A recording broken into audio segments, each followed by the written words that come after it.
অনেকদিন থেকে আমার একটা পাহাড় কেনার শখ, কিন্তু পাহাড় যে কে বিক্রি করে তা জানি না।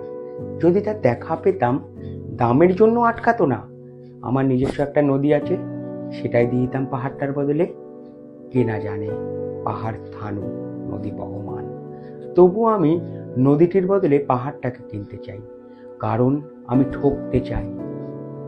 ওই নদীটি অবশ্য কিনেছিলাম একটা ছোট্ট দ্বীপের বিনিময়ে। সেখানে অসংখ্য প্রজাপতি খেলা করত, আর শৈশবে দ্বীপটি ছিল আমার দারুণ প্রিয়। আর যৌবনে মাপে ছোট লাগলো। আর প্রবাহমান ছিপছিপে তন্নি নদীটি বেশ পছন্দ হলো আমার। বন্ধুরা বলল, এতটুকু একটা দ্বীপের বিনিময়ে এত বড় একটা নদী পেয়েছিস, বেশ জিতেছিস তো মাইরি।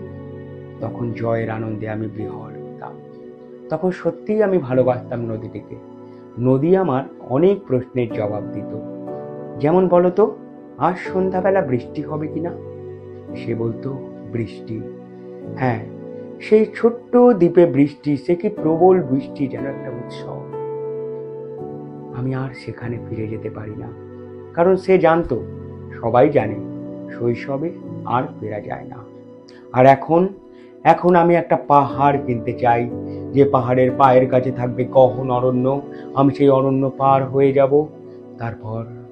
তারপর রুক্ষ কঠিন পাহাড়, একেবারে চূড়ায় নীল আকাশ, নিচে বিপুলা পৃথিবী, চরাচরের তীব্র নির্জনতা। আমার কণ্ঠর দ্বার সেখানে কেউ শুনতে পাবে না।